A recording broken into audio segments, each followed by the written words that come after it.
তার মহান সমুদ্রবাল কোরআন পারা নম্বর 27 পৃষ্ঠা নম্বর 2 সূরার নাম সূরাতুজ জারিয়াত। রব্বুল আলামিন বলেন ওয়াযাক্কির ফাইন্নায যিকরা তানফাউল মুমিনিন। ও নবী মুহাম্মদ, আমি রব্বুল আলামিন তোমাকে আদেশ দিয়ে বলে দিলাম কোরআনের কথা বারবার উম্মতের সামনে বলো, কোরআনের কথা বারবার আলোচনা করো। কোরআনের কথা যত বেশি আলোচনা হবে তানফাউল মুমিনিন, কোরআনের কথা বললে ঈমানদারদের বড় উপকার হবে। জোরে বলা যাবে না সুবহানাল্লাহ। আল্লাহ বললেন না বক্তার উপকার হবে, আল্লাহ বললেন না শ্রোতার উপকার হবে, আল্লাহ বললেন নামাজের উপকার হবে, আল্লাহ বললেন যারা ঈমানদার যদি না হয় তার কোনো উপকার হবে না। কেন? কোরআন আলো দেয় একমাত্র ঈমানদারদেরকে। জোরে বলা যাবে না। এখন এই কোরআনের কথা বলতে গেলে আমাদের কেমন করে আদব রক্ষা করা লাগবে, কেমন করে আমরা জলসাগুলো দেব। ওই কোরআন কোনো তাবিজের কিতাব নয়, ওই কোরআন শুধুমাত্র ঝাড়ফুঁক করার কিতাব নয়, ওই কোরআন শুধুমাত্র তারাবির নামাজে খতম করার কিতাব নয়, ওই কোরআন শুধুমাত্র মাইয়িতের সামনে শুধুমাত্র মারা গেলে পড়ার কিতাব নয়। ওই কোরআন সম্বন্ধে রব্বুল আলামিন পারা নম্বর 2 পৃষ্ঠা নম্বর 7 সূরা বাকারার মধ্যে আল্লাহ বলেন শাহরু রমাদানাল্লাযী উনজিলা ফীহিল কুরআন হুদাল লিন্নাস। মাহে রমাদানে রব্বুল আলামিন বলছেন কোরআন অবতীর্ণ করা হয়েছে, মাহে রমাদানে কোরআন নাযিল করা হয়েছে। এই জন্য এই কোরআন হবে মানবের জন্য পথ প্রদর্শক, এই কোরআন হবে মানবের জন্য পথের দিশারি। জোরে বলা যাবে না সুবহানাল্লাহ। তাহলে কোরআনের কথা আমরা কিভাবে শুনবো সেটাও কোরআন বলবে। পারা নম্বর 9 পৃষ্ঠা নম্বর 15 সূরার নাম সূরাতুল আরাফ। রব্বুল আলামিন মধুর জবানে ঘোষণা করে বলেন ওয়াইযা কুরিয়াল কুরআনু ফাসতামিউ লাহু ওয়া আনসিতু লাআল্লাকুম তুরহামুন। ও দুনিয়ার মানব, কোরআনের কথা তোমাদের কানে যেই আওয়াজ পৌঁছাবে, হোক না তিনি গ্রামের ইমাম, হোক না বাইরের কোনো আলেম ওলামা, তোমাদের দায়িত্ব হলো কোরআনের আওয়াজ তোমাদের কানে পৌঁছানোর সাথে সাথে তোমাদের সামনে দুটো কাজ। নম্বর 1 মনোযোগ দিয়ে তোমরা শুনবে, ফাসতামিউ লাহু। নম্বর 2 আনসিতু, চুপচাপ হয়ে যাবে।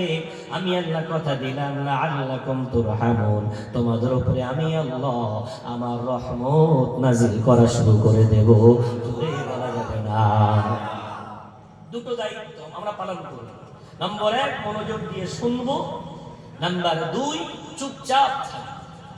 কিন্তু বর্তমান সময়ে জলসা তো প্রচুর বেড়েছে, কিন্তু আমরা এই আদব রক্ষা করতে পারি না। সালাম দেওয়া সুন্নাত, সালামের উত্তর দেওয়া ওয়াজিব। জলসা দেওয়া সুন্নাত, কিন্তু আদব রক্ষা করা ওয়াজিব। আজ আমরা সেই কোরআনুল কারীমের মাহফিল এত সুন্দর করে সাজানোর পরে শ্রোতা পাই না। আমরা যদি বিশ্বনবীর জীবনটাকে একটু লক্ষ্য করে আসি, আমার রাসূল এই মক্কার যুগটাকে অন্ধকারাচ্ছন্ন যুগ, আইয়ামে জাহেলিয়া, চতুর্দিকে বর্বরতা, অত্যাচার, নিপীড়ন, বিভিন্ন রকমের জুলুম অবিচার যখন ছিল, আমার রাসূল সেই যুগটাকে পাল্টানোর জন্য কোনো বাহুবল নয়, কোনো জনবল নয়, ওই একটাই বাণী আল কোরআন। ওই কোরআনের বাণীর দ্বারা আমার রাসূল গোটা আরব জাতিকে আমার রাসূল পাল্টে দিয়েছিলেন। জোরে বলা যাবে না সুবহানাল্লাহ। কোরআন নাযিল হচ্ছে, বিশ্বনবী কোরআনের বাণী বলবেন কোথায়?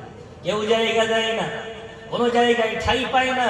এত সুন্দর মঞ্চ ছিল না, এত সুন্দর ছাউনি ছিল না আমার রাসূল কোরআনের কথা বলার জন্য। সাহাবাদেরকে যেখানে দাঁড়িয়ে আছেন গিয়ে কোরআন শোনাতেন, কখনো পাহাড়ের উপরে, কখনো পাহাড়ের গুহাতে, কখনো পাহাড়ের পাদদেশে। সর্বপ্রথম যিনি জায়গা দিলেন তিনি হলেন আরকাম রাদিয়াল্লাহু তাআলা আনহু। তিনি বললেন ইয়া রাসূলুল্লাহ, ইয়া হাবিবাল্লাহ, আমার বারান্দা ছেড়ে দিলাম, আসেন আসেন আমার বারান্দায় এসে কোরআনের কথা মানবকে শোনান। আমি আমার বারান্দাটা দিনের জন্য দিয়ে দিলাম। ওই দারে আরকাম ওই জন্য বলা হয়, আরকামের ঘরে আমার রাসূল রাতের গভীর অন্ধকারে সাহাবাদেরকে কোরআন শোনাতেন। জোরে বলা যাবে না। ওই কোরআন এত আকর্ষণীয় কিতাব, ওই কোরআন যে শোনে তার মধ্যে একটা পরিবর্তন দেখা যায়। বেটা বাপকে চিনতে পারে না, বেটা বাপকে চিনতে পারে না, মা বোনকে চিনতে পারে না, বোন মাকে চিনতে পারে না। এমন একটা কঠিন অবস্থা তৈরি হয়, মেয়ে মার সাথে আলাদা হয়ে যায়, যে একবার এই হক কথা শুনতে পায় তার থেকে বাতিল দূর হয়ে যায়। কেন যাবে না? পারা নাম্বার 15 পৃষ্ঠা নম্বর 9 সূরার নাম সূরা বানী ইসরাঈলের মধ্যে আল্লাহ বলেছেন, কুল জাআল হাক্কু ওয়া যাহাকাল বাতিল ইন্নাল বাতিলা কানা যাহুকা।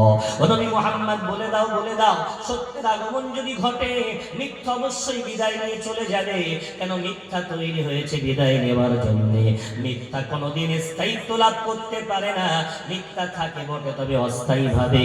একদিন সত্যের আগমন ঘটলে মিথ্যা অটোমেটিক বিদায় নিয়ে চলে যাবে। জোরে বলা যাবে না। বিশ্বনবী কোরআনের বাণী বলতে শুরু করলেন। বিশ্বনবীর কাছে মানুষ দলে দলে আসে, গভীর অন্ধকারে যখন আসে, কোরআন থেকে মানুষকে দূরে সরানোর জন্য কাফেররা কি করলো? কাফেররা বিশ্বনবীকে বলতো জাদুঘর, কাফেররা বিশ্বনবীকে বলতো গায়ক, কাফেররা বিশ্বনবীকে বলতো কবি। এই ধরনের কথা বলে মানুষকে দূরে ঠেলতে চাইতো। তাদের অবস্থা কেমন ছিল কোরআন সেটাও রেকর্ড করেছে। পারা নাম্বার 24 পৃষ্ঠা নম্বর 18 সূরার নাম সূরা হামিম আস-সাজদার মধ্যে আল্লাহ বলেন, কাফেররা বলতো ওয়াকালাল্লাযীনা কাফারু লা তাসমাউ লিহাযাল কুরআনি ওয়ালগাউ ফীহি লাআল্লাকুম তাগলিবুন। কাফেররা বলতো তার নিজের ছেলেদেরকে, খবরদার মুহাম্মাদের কোরআন তোরা শুনিস না, মুহাম্মাদের কোরআন শুনতে তোরা যাস না, বরং ওখানে যদি তোরা যাস একটা কাজ কর, ওখানে গিয়ে হট্টগোল কর, চিৎকার চেঁচামেচি কর, যাতে মুহাম্মাদের কণ্ঠটা বন্ধ হয়ে যায়, মুহাম্মাদের আওয়াজ যেন কেউ শুনতে না পায়। কাফের এভাবে বিশ্বনবীর কণ্ঠকে অবরুদ্ধ করতে চাইলো। আল্লাহ বললেন, নবী মুহাম্মদ, ইন্না নাহনু নাযালনা যিকরা ওয়া ইন্না লাহু লাহাফিজুন। ওরা যতই চেষ্টা করুক না কেন, ষড়যন্ত্র করুক না কেন, মুহাম্মদ, কোরআন আমি অবতীর্ণ করেছি, আর ওই কোরআন আমি আল্লাহ হেফাজত করে দেখিয়ে দেব। জোরে বলা যাবে না। কাফেররা এভাবে মানুষকে দূরে ঠেলতে চাই। এখন কাফেরদের রাত চলছে, ইসলাম গোপনে গোপনে প্রচার শুরু হয়েছে। তুফাইল ইবনে আমর আদ-দাউসি রাদিয়াল্লাহু আনহু, তিনি এখনো মুসলমান হননি, মক্কায় এসেছেন। শিরকের নিয়ম অনুযায়ী, কাফেরদের নিয়ম অনুযায়ী একটু মক্কা তাওয়াফ করব। তো আমাদের যেমন বড় বড় জলসাতে গাড়ি গ্যারেজ হয়, তো মক্কাতে উটের গ্যারেজ, ঘোড়ার গ্যারেজ। কেন? তাদের বাহন ছিল উট আর ঘোড়া। তুফাইল কিছু উট ঘোড়া নিয়ে হজ করতে এসেছে মক্কায়, কাফেরদের নিয়ম মেনে হজ করবে বলে। এখন উটগুলো রাখবে কোথায়? উনি একজন খানদানের বড় লিডার, বড় নেতা মানুষ। আবু জেহেল দেখতে পেয়েছে তুফাইল এসেছে। আবু জেহেল ডাক দেয়, ওরে তুফাইল, আয় এদিকে আয়, আমার গ্যারেজে তোর উট ঘোড়াগুলো রাখ, আমি খুব সুন্দর করে এগুলোকে আমি সুন্দর করে দেখভাল করে রাখবো, কোনো ক্ষতি হতে দেব না। ওরে তুফাইল, আমার গ্যারেজে এগুলো রেখে দে। তুফাইল যখন তার উট ঘোড়া নিয়ে আবু জেহেলের গ্যারেজে রাখতে গেল, আবু জেহেল তখন বলে, ওরে তুফাইল, তুমি কি শুনেছ? এই মক্কায় একজন মুহাম্মদ নামে এক সন্তান, আমাদের পাশের সন্তান, মাথা ছাড়া দিয়ে উঠেছে। ও কি একটা যেন পড়ে, মানুষ ওর তেলাওয়াত শুনে পাগল হয়ে যায়, ওর কথা শুনে মানুষ একেবারে সব ভুলে যায়। বড় জাদুঘর, ওর খবরদার কথা তুমি কেন শোনো না? বিভিন্ন প্ররোচনামূলক কথা তুফাইলের কানে আবু জেহেল বলে দিল, শুনো না যেন, খবরদার ওর বাণী যেন তোমার কানে না পৌঁছে। তুফাইল নিজে বর্ণনা করছেন নিজের জীবনী। উনি বলছেন, আমাকে এতটা মিথ্যা বলা হলো, আমি ভয় পেয়ে গেলাম মুহাম্মদ, ওর কথা আমার যেন কানে না যায়। আমি তখন আবু জেহেলকে বললাম, এই 2 আঙুল 2 কানে দিলাম, আমাকে ডাকো, দেখি তোমার আওয়াজ আমার কানে আসে। আবু জেহেল ডাকছে, তুফাইল, হালকা আওয়াজ আসছে। বলছে হলো না, এখন আওয়াজ পাচ্ছে, মানে তুলো আছে। তুলো নিল, 2টো তুলো গোল করে পাকিয়ে কানে দিল, দিয়ে বলছে, এবার কানে হাত দিলাম, এবার ডাক দাও। শুনতে পাচ্ছি না? শুনতে পাচ্ছি না। এবার যত ডাক দেয় আর শুনতে পাচ্ছি না। বলছে, এবার ঠিক আছে, আমি তাহলে এবার যাই, মুহাম্মাদের আওয়াজ যদি কানেও আসে আমি শুনতেও পাবো।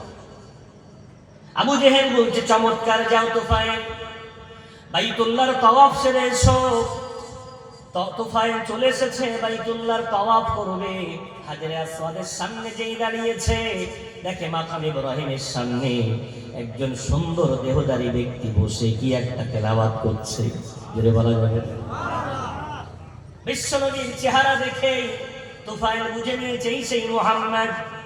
আমার রাসূল দেখতে এত সুন্দর ছিলেন, মানুষ দেখলেই বুঝে নিত এটা দুনিয়ার সাধারণ কেউ নয়, এটা হলো আমার আল্লাহর পাঠানো হাবিব। যদি বলা যাবে, তুফাইল বুঝে ফেলেছে সেই মুহাম্মদ। আবু জেহেল বলেছিল কি একটা পড়ে, তাই তো পাশে যারা বসে আছে ওদের চোখ দিয়ে পানি পড়ছে। না না, শোনা যাবে না। খুব জোরে কানটা চেপে ধরে তুফাইল তাওয়াফ শুরু করেছে।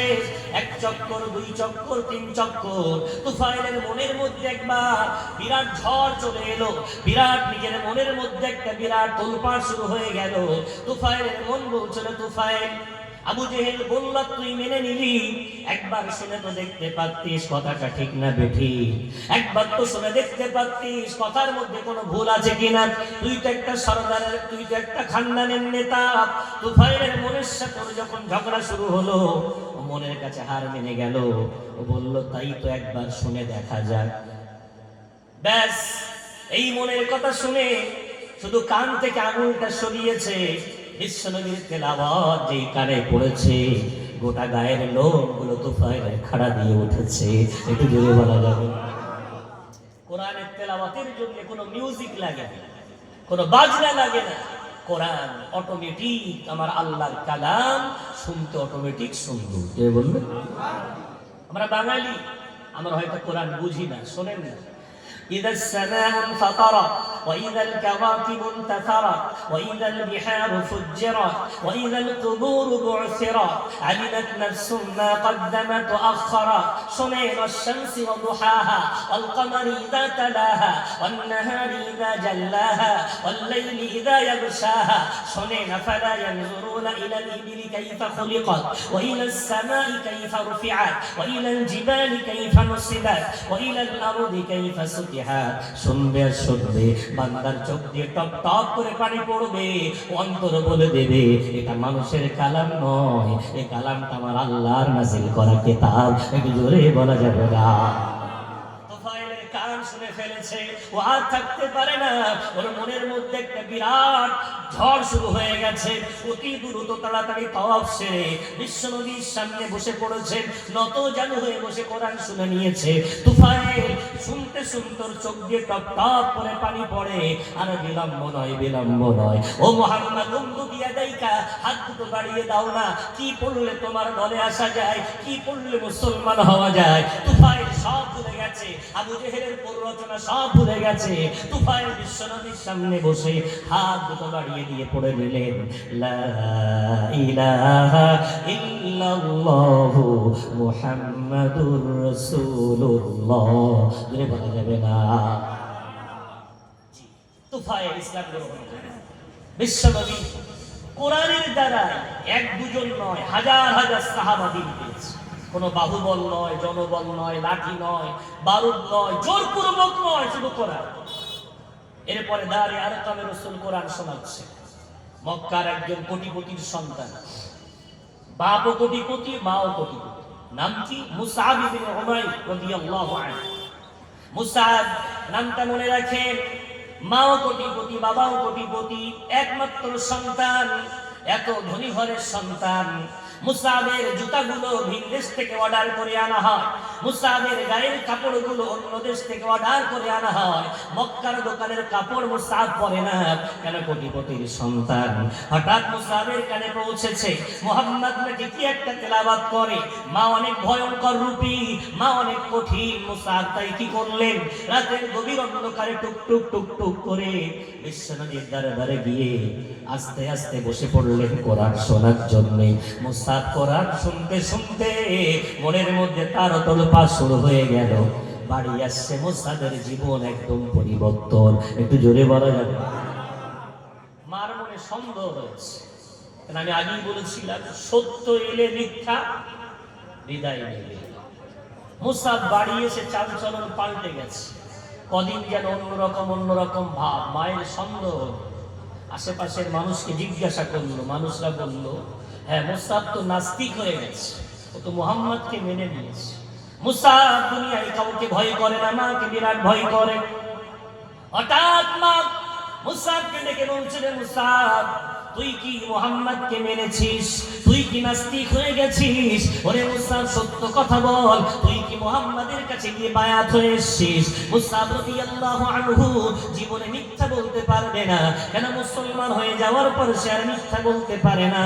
মায়ের সামনে দাঁড়িয়ে বলছে, আম্মা জান, একদম মিথ্যা কথা বলছেন আপনি, আপনি একদম ভুল কথা বলছেন। আমি কোনো নাস্তিক হয়ে যাইনি গো মা। এক আসমানের মালিক, ওই জমিনের মালিক এক আল্লাহকে আমি মেনে নিয়ে আস্তিক হয়ে গেছি। একটু জোরে বলা যায়, আমি নাস্তিক হইনি, আস্তিক হয়েছি।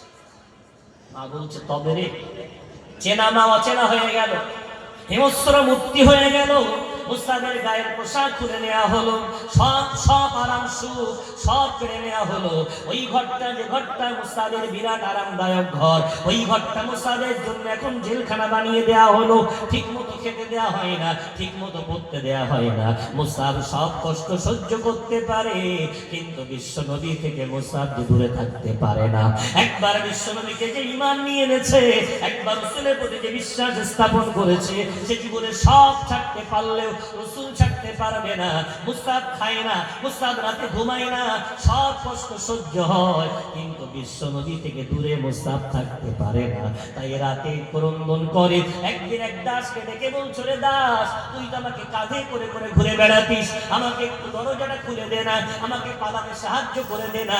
দাস বলছে, খবরদার এমন অনুরোধ তুমি করো না, তোমার অনুরোধ আমি যদি রাখতে যাই, তোমার আম্মা আব্বা আমাকে একেবারে চিরজীবনের মতো ঘর থেকে তাড়িয়ে দেবে। ওরে মুসাব, তোর কথা আমি রাখতে পারবো না। যে দাস একটা সময় কাঁধে করে নাচাতো, যে দাস মুসাবকে নিয়ে বিভিন্ন জায়গায় বেড়াতো, সেই দাস আজকে মুসাবের কথা শুনছে। মুসাব খুব অনুনয় বিনয় করছে, একটু দেখো না। হঠাৎ দাসের মনে দয়া এসেছে, বলছে, ঠিক আছে, আজকে রাত্রে আমি তালা মারার বাহানা করবো, তবে তালা মারব, দেখ পালাতে পারিস। মুসাব রাদিয়াল্লাহু আনহু সুবর্ণ সুযোগ কাজে লাগিয়ে নিল। দরজা খোলা, রাতের গভীর অন্ধকারে নিজের ঘরের দরজা খুলে নিজের পাঁচিল ডিঙিয়ে মুসাব দৌড়াতে শুরু করেছে। দৌড়াতে দৌড়াতে সেই দারে আরকাম রাসূল কারীম যেখানে বসে কোরআন পড়াচ্ছেন, মুসাব গিয়ে হাজির, ইয়া রাসূলুল্লাহ, ইয়া হাবিবাল্লাহ, আমাকে একটু সান্ত্বনা দেন না, আমি আর থাকতে পারছি না, আপনার থেকে কদিন দূরে ছিলাম, আমার মনটা যেন একদম ব্যাকুল হয়ে উঠেছে। রাসূল কারীম সাল্লাল্লাহু আলাইহি ওয়াসাল্লাম মুসাবকে বুকে জড়িয়ে ধরে বললেন, বাবা, কোনো চিন্তা নাই, এই তো আমি রাসূল তোমার পাশে আছি, কি হয়েছে আমাকে বলো। গোটা ঘটনা খুলে বললেন। আমার রাসূল চিন্তিত হয়ে পড়লেন, ও মুসাব, তোমার আম্মা আব্বা বিরাট রাগী মানুষ, আমার কাছে থাকলেও তোমার তো ঠাই হবে না, কেন সকাল হলে ওরা তোমাকে আবার জোর করে আমার কাছ থেকে ছিনিয়ে নিয়ে যাবে।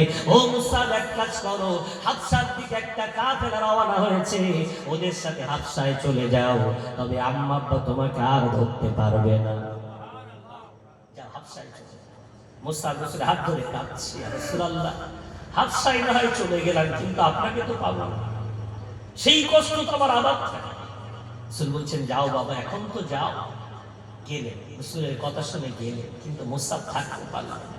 কয়েকদিন হাবশায় থেকে আবার পাড়ি দিয়েছে।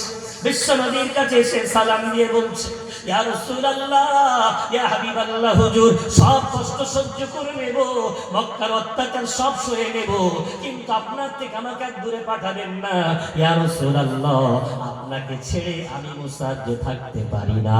একটু জোরে বলা যাবে, আপনাকে ছেড়ে যে থাকতে পারি। রাসূল বললেন, ঠিক আছে, থাক। হঠাৎ একদিন মুসাবের আবদার, ইয়া রাসূলুল্লাহ, আমি কি একটু মায়ের সাথে দেখা করতে যেতে পারি? কেন যাবে না, যাও। ইসলাম কত মহান, কত শ্রেষ্ঠ ধর্ম। দেখে, যে মা তাকে কষ্ট দিয়েছে, যে মা তাকে এত অত্যাচার করেছে, মার সাথে দেখা করবে, যাও, কোনো বাধা নেই। মুসা রাদিয়াল্লাহু আনহু বিশ্ব নবীর দরবার থেকে বাড়ির পথে রওনা হয়েছে। চেনা রাস্তা যেন আজকে অচেনা লাগে, চেনা বাজার ঘাট যেন অচেনা লাগে। মুসআব রাদিয়াল্লাহু আনহু বাড়ির পানে যখন এগিয়ে যান, মা উপরতলা থেকে দেখতে পাচ্ছেন মুসআব তার বাড়ির দিকে রওনা হয়েছে। মা তো মা হয়, সন্তানের জন্য কলিজা তার ফেটে যাচ্ছে, মনে করছেন মুসআব মনে হয় মুহাম্মাদের কষ্ট সইতে না পেরে আমার কাছে চলে আসছে। মা দরদর করে উপর থেকে নেমে বারান্দায় এসে ডাক দিয়ে বলছে, রে মুসআব, এতদিন পরে এলি, তোকে না বলেছিলাম মুহাম্মদ বড় অভাবী, ওর কোনো জীবনে সুখ দেওয়ার ক্ষমতা নাই, ও নিজে এতিম, ও নিজে অসহায়, তোদেরকে খাওয়াবে কি করে? তোর চেহারা কত মলিন হয়ে গেছে, তোর চেহারা কত দেখতে খারাপ হয়ে গেছে, আইনা আমার বুকে জড়িয়ায়। মুসআব আসছিল দৌড়ে, কিন্তু যেই এই কথাগুলো শুনলো মুসআব থ হয়ে দাঁড়িয়ে গেল। মুসআবের পা যে আর ওঠে না। কি বললেন আম্মা জান? কি বললেন? আমার নবী মুহাম্মদ অভাবী, আমার নবী মুহাম্মদ আমাদেরকে খাওয়াতে পারে না, আমার নবী মুহাম্মদ আমাদেরকে দেখভাল করতে পারে না, আমি তার কাছ থেকে কষ্টে চলে এসেছি মনে করলেন? না আম্মা জান না, আমার নবীর কোনো অভাব নাই, আমার নবীর কদমে কোনো কষ্ট নাই, আমি শুধু আপনার সাথে দেখা করতে এসেছিলাম। মুসআবের মা শোনা মাত্রই বলছে, তবে তুই এখনো মুহাম্মদকে মানিস? বলে মানি, মানে শুধু মানি না, আমার জীবনটা তার জন্য কোরবান করে দিয়েছি। মা কঠিন হয়ে গেল, ওরে মুসআব, এখনো যদি মুহাম্মদকে মানিস আমার বাড়ির দিকে তোর আশা লাগবে না, তোর সামনে দুটো অপশন, হয় মা বাপকে চাস, সম্পদ চাস, তবে চলে আয়, আর যদি মনে করিস মুহাম্মদ চাই, যা আমার ভিটে থেকে বেরিয়ে যা, আমার ভিটের দিকে আশা লাগবে না। মুসআব দৃঢ় সংকল্প নিয়ে ওখানে দাঁড়িয়ে চিৎকার করে বলে, আম্মা জান, চিরজীবনের মতো আলবিদা, হ্যাঁ হ্যাঁ, অট্টালিকা ছেড়ে দিলাম, মা বাপের সম্পদ ছেড়ে দিলাম, মা বাপকে বিদায় জানিয়ে দিলাম, আমি মুসআব সব ছাড়তে পারি, আমার নবীর কদম আমি মুসআব ছাড়তে পারবো না। একটু জোরে বলা, যা যা, সব ছেড়ে দাও আম্মা, সব ছেড়ে দেবো, চলে। আর মায়ের দিকে দ্বিতীয়বার তাকালেন না, রাসূলের দরবারে এসে চাওয়াও করে যাচ্ছে, ইয়া রাসূলুল্লাহ, ইয়া হাবিবাল্লাহ, হুজুর, আজ থেকে আমার আর কেউ নাই, আমার মা নাই, আমার বাবা নাই, আমার বিষয় সম্পত্তি নাই, ইয়া রাসূলুল্লাহ, আজ থেকে আমি আজাদ হয়ে গেছি। রাসূল শুনে মুসআবকে জড়িয়ে ধরলেন, ও মুসআব বাবা, এমন করে বলতে নাই গো বাবা, তোমার কিছু নাই বলো না, আমি দেখো না তোমাকে কত দামি বানিয়ে দেব। আমার রাসূল বুকে জড়িয়ে ধরে জিবরাইল আমিন আমার রাসূলকে কোরআন শেখান, আর আমার রাসূল ওই মুসআবকে নিজের মধুর জবান দিয়ে আমার রাসূল মুসআবকে কোরআন শেখাতে লাগলেন। একটু জোরে বলা যাবে? কে বলেছে তোমার কেউ নাই, তোমার সব এই বলে আমার রাসূল মুসআবকে কোরআন শেখাচ্ছে। মক্কার কষ্টের দিন শেষ হলো, আল্লাহ পাক রব্বুল আলামিন সুখের দিনের একটা বাতি জ্বালালেন মদিনায়। মদিনা থেকে প্রথম বছর 6 জন মাত্র মানুষ এসে রাসূলের সাথে কথাবার্তা বলে চলে গেল। পরের বছর 12 জন, তারপরের বছর 72 জনের সূত্রাতে বায়াত গ্রহণ করলেন। বলা যাবে? রাসূলকে বলছে, মুহাম্মদ, জানি না আপনাকে কবে মদিনায় যাওয়ার অনুমতি আল্লাহ দেবেন, তো আপনার যাওয়ার আগে আপনার কোন প্রতিনিধি হিসাবে কোন সাহাবাকে মদিনায় পাঠান। বিশ্বনবী হাবিবুল্লাহ জনাবে মুহাম্মদুর রাসূলুল্লাহ সাল্লাল্লাহু আলাইহি ওয়াসাল্লাম এই কথা শোনা মাত্রই কাকে নির্বাচন করেন? গোটা সাহাবা বসে আছেন, আবু বকর আছেন, ওমর আছেন, উসমান আছেন, আলী আছেন, আরো বড় বড় সাহাবা আছেন। কে যাবে মদিনায় আমার নবীর প্রতিনিধি হয়ে? কে যাবে মদিনায় আমার নবীর কদম মদিনায় কদম পড়ার আগে কার কদম মদিনায় গিয়ে পড়বে তাকে নির্বাচন করেন। সবাই তাকিয়ে আছেন। না না না, আমার রাসূল কাউকে নির্বাচন করলেন না।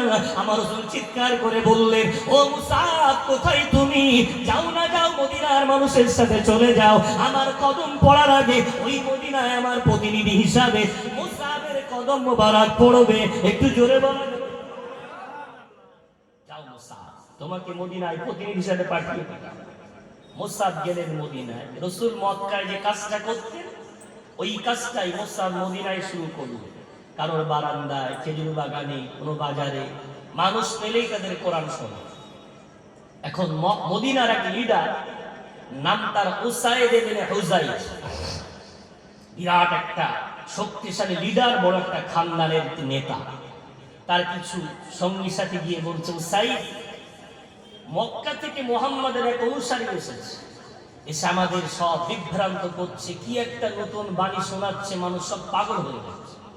তুমি যদি নিজে খড়গ হস্তের প্রতিকার না করো, প্রতিবাদ না করো, আস্তে আস্তে আমাদের মদিনার মানুষ কিন্তু এই মক্কার মুহাম্মাদকে মেনে নেবে। সাইদ বলছে, তাই না? আমাকে এক্ষুনি প্রতিবাদ করতে হবে। কোথায় সেই মুসাব, কোথায় সেই মুহাম্মদ অনুসারী? এলাকার মানুষগুলো বললো, যান মদিনায় কোন জায়গায় পেয়ে যাবেন। উসাইদ তন্ন তন্ন করে খুঁজছে, হাতে একটা বর্ষা আছে, ঘোড়ার পিঠে চড়ে চড়ে উসাইদ ওই মুসাবকে খুঁজতে লেগেছে। এলাকায় বিভিন্ন জায়গায় বাজার ঘাটে খুঁজলো, পেল না। বিভিন্ন বাড়িতে গিয়ে খুঁজলো, পেল না। হঠাৎ মদিনার এক খেজুর বাগানে গিয়ে দেখে কিছু মানুষ এক জায়গায় বসে আছে, কি একটা যেন ওরা পড়াশোনা করছে। চিৎকার করে উসাইদ বলে, তোমাদের মধ্যে কে আছো মুহাম্মাদের অনুসারী? দাঁড়িয়ে যাও। মুসাব দাঁড়িয়ে বলছেন, এই তো আমি মুহাম্মাদের অনুসারী, মক্কা থেকে আমি এসেছি। কি ব্যাপার? ভালোই ভালোই বেরিয়ে যাও, তুমি যেন মদিনায় থাকবে না। তুমি মদিনার মানুষকে বিভ্রান্ত করছো, মদিনার মানুষ অন্য ধর্মে তুমি ডিভাইড করছো, এভাবে তুমি অন্য ধর্মে পরিবর্তন করে দিচ্ছ। না না না, তোমাকে মদিনায় থাকার অনুমতি দেওয়া যাবে না, এক্ষুনি মদিনা থেকে বেরিয়ে যাও। মুসআব রাদিয়াল্লাহু আনহু সব কথা নীরবে সহ্য করার পরে বললেন, যাব না। আপনার কি বলা শেষ? বলে, হ্যাঁ। আমার একটা কথা শুনবে? বলো। আমি যেটা করছি আপনি একটু শোনেন, যদি ভুল বলি, আমার কথায় কোনো ভুল থাকে, আপনি বললে মদিনা ছেড়ে চলে যান। আর যদি আমার কথাটা ঠিক হয়, বিবেচনা করার দায়িত্ব আপনার। সুবহানাল্লাহ বলবেন। উসাইদ একটা খানদানের লিডার, এই কথা শুনে ভালো লেগেছে। মনে মনে চিন্তা করলো, প্রস্তাবটা খারাপ না, ঠিক আছে ঠিক আছে। ও কি করলো, বর্ষাটা মাটিতে পুঁতে দিল, বর্ষার লাঠি ধরে বসে পড়লো উবু হয়ে। ভালো করে বসলো না, কেন কেন না জানি। ওই যে মানুষরা বলে ওখানে বসলে বিরাট প্রভাব পড়ে, ওই জন্য দূরত্ব বজায় রেখে বল্লমটার মাঝ ধরে ওখানে উঁচু দূরে একটু বসে পড়লো, যাতে মুহাম্মাদের কথার প্রভাব ওর কানে যেন না আসে। ও দূরে বসে বসে শুনতে চায় মুহাম্মদ অনুসারী কি পড়ে। ও বসে বসে ওই সুন্দর কোরআন তেলাওয়াত শুনতে শুরু করেছে। মুসাব কোরআন তেলাওয়াত করতে লেগে গেছে। আর চোখে তাকিয়ে দেখে উসাইদের চোখের পলক বাধা মানে না। হঠাৎ উসাইদের চোখ দিয়ে টপ টপ করে পানি পড়তে শুরু করেছে। একটু জোরে বলা যাবে? উসাইদের চোখ দিয়ে পানি পড়ছে। মুসাব ওই অবস্থা দেখে আরো জোরে কোরআন তেলাওয়াত করেছে। কিছুক্ষণ পর বলল, সাদাকাল্লাহুল আযীম। উসাইদ বিরাট গরম হয়ে এসেছিল, একদম ভিজে বিড়ালের মতো আস্তে আস্তে উঠে চলে যাচ্ছে। তো মুসাবের সাথীরা বলছে, কি ব্যাপার, এলেন তো বিরাট গরম মেজাজ নিয়ে, কিচ্ছু যে বলছেন না, চলে যাচ্ছে। বলছে, যাচ্ছেন যখন যাও, যেতে দাও। মুসা বাবার সাথীদের নিয়ে কোরআনের কথা আলোচনা করছেন। হঠাৎ পিছন দিকে কোন একটা কোনো মানুষ আসার আওয়াজ। মুসাব তাকিয়ে দেখে, আহারে, কে কে? উসাইদ। উসাইদ পিছনে দাঁড়িয়ে আছে, চুল দিয়ে টপ টপ করে পানি পড়ছে। উসাইদের দিকে তাকিয়ে মুসাব বলছে, ও জাহাপনা উসাইদ, কি ব্যাপার কি ব্যাপার, আপনি গোসল করে কেন পিছন দিক থেকে এলেন? ওই সময় উসাইদ বলছে, মানুষ আমাকে অনেক মিথ্যা বলেছে, আমি যখন কোরআনের কথা শুনলাম ওটা আমার বিশ্বাস হয়ে গেল। ওখানে কোনো প্রভাব বা অন্য কোনো জাদু, কোনো আকর্ষণ নয়, আমার অন্তর সাক্ষ্য দিয়ে বলেছে এটা আসমানের মালিক আমার আল্লাহর নাযিল করা কোরআন। মানুষ যাতে না বলতে পারে আমি প্রভাবিত হয়ে ইসলাম ধর্ম গ্রহণ করেছি, তাই ওখান থেকে উঠে গেলাম, গোসল করলাম, পাক পবিত্র হলাম, সব জ্ঞানে স্ব ইচ্ছায়। মানুষ যদি কোনো পিপাসিত হয়, কলের কাছে তাকে আসতে হয়, কল তার কাছে যায় না। আমি আগে এসেছিলাম ওই কোরআন বন্ধ করার জন্য। আমার যখন বিশ্বাস হলো এটা সত্য আসমানি কিতাব, তার কাছে আমাকে অবশ্যই আসা দরকার, তাই ওখান থেকে উঠে আমি গোসল করলাম, পাক পবিত্র হলাম। ও মুসাব, এবার আমাকে ইসলামী কালিমা পড়িয়ে মুহাম্মাদের অনুসারী আমাকে বানিয়ে দাও। একটু জোরে বল, আমাকে এবার মুসলমান বানিয়ে দাও। উসাইদ মুসলমান হল, ফিরে গেছে খানদানে। যেই ফিরে গেছে, এলাকার সমস্ত সাথীগুলো দৌড়ে দৌড়ে এসে বলছে, ও উসাইদ, কি খবর আমাদের নেতা, আমাদের জাহাপনা, কি খবর, ভালো খবর, বাধা দিয়ে এসেছেন তো। দৌড়ে সেই স্ত্রী, আমার স্বামী, কি খবর, ছেলে দৌড়ে সাত বাজান, কি খবর। সবাই যখন দৌড়ে এসে হঠাৎ ওসায় চিৎকার করে বলছে, আমি কারোর স্বামী নই, আমি কারোর বাবা নই, আমি কারোর নেতা নই, এই মুহূর্তে আমি হলাম এক আল্লাহ আসমানের মালিক, জমিনের মালিক, ওই আল্লাহর গোলাম, গোলাম, গোলাম। একটু জোরে বলো। আমাকে যারা নেতা বলতে চায় তাদেরকে আল্লাহ মানা লাগবে, আমাকে যারা স্বামী বলতে চায় তাকে আল্লাহ আল্লাহ মানা লাগবে, আমাকে যারা বাবা বলতে চায় তাকে এক আল্লাহ মানা লাগবে। যতক্ষণ ওই আল্লাহকে না মানছে তাদের সাথে আমার কোনো সম্পর্ক নাই। একটু জোরে বলো। সবার মাথা খারাপ, পাঠিয়েছিলাম এক উদ্দেশ্য, হয়ে গেল আর এক। সবাই বলছে আমাদের নেতা যদি এটা সত্য মনে করে আমাদের আর বাধা কিসে। উসাইদের পিছনে দল বেঁধে মদিনার সর্বপ্রথম একটা বড় খানদান ইসলাম গ্রহণ করলো ওই উসাইদ রাদিয়াল্লাহু তাআলা আনহুর নেতৃত্বে। একটু জোরে বলা যাবে যে মক্কাতে বিপ্লব ঘটেছে কোরআনের দ্বারা, মদিনাতেও বিপ্লব ঘটেছে কোরআনের দ্বারা। শুধু আমার রাসূল বলতেন, কুলু লা ইলাহা ইল্লাল্লাহ তুফলিহু, ইবাদত আল্লাহর করো, আল্লাহকে মেনে নাও, সফল কাম হয়ে যাবে। সব নবীদের এই দায়িত্ব ছিল। পারা নাম্বার 14, পৃষ্ঠা নম্বর 10, সূরার নাম সূরাতুন নাহাল। রব্বুল আলামিন এই আয়াতটা নিয়ে তেলাওয়াত করেছে আমার আলোচনার শুরুতে। রব্বুল আলামিন বলেন, ওয়ালাকাদ বাআসনা ফী কুল্লি উম্মাতিন রাসূলান আন ইবুদুল্লাহা ওয়াজতানিবুত তাগুত। আমি আল্লাহ প্রত্যেকটা উম্মতের মাঝে এক একজন নবী রাসূল প্রেরণ করেছি। ওই নবী রাসূলের কাজ হলো তারা তার উম্মতকে বুঝিয়েছে আন ইবাদত করবে এক আল্লাহর, ওয়াজতানিবুত তাগুত, আর দূরে থাকবে শয়তান থেকে। একটু জোরে বলা যাবে। সব নবী রাসূল এই দায়িত্ব পালন করেছে। আমাদের রাসূল কিভাবে পালন করলেন? কোরআনের দ্বারা বিপ্লব ঘটালেন। আমার রাসূল 53 বছর ধরে কোনো বাহুবল, জনবল, কোনো শক্তির বলে মানুষ ইসলামের পথে ডাকেননি। দেখেছেন একমাত্র এই কোরআনের বুলি দ্বারা, বাণী দ্বারায়। একটু জোরে বলা যাবে। এখন ওই কোরআন আমাদের কাছে কি হয়ে আছে? ওই কোরআন আমাদের কাছে একটা বরকতের কিতাব, খুব জোর। সত্যি কি তা? মাহে শাবান চলছে, রমাদান সামনে অপেক্ষা করছে। আমার রাসূল দোয়া করতেন, আল্লাহুম্মা বারিক লানা ফি রজব ওয়া শাবান ওয়া বাল্লিগনা রমাদান। ও আল্লাহ, রজব মাসে এবং শাবান মাসে আমাদের উম্মতের এবং আমাদের আমলে, আমাদের উম্মতের হায়াতে, আমাদের রিজিকে, ভালো কাজে আল্লাহ বরকত দেন এবং আমাদের সকলকে মাহে রমাদানের সাথে মোলাকাত করার তৌফিক এনায়েত করে দেন। একটু জোরে বলেন। সেই শাবান মাস চলছে।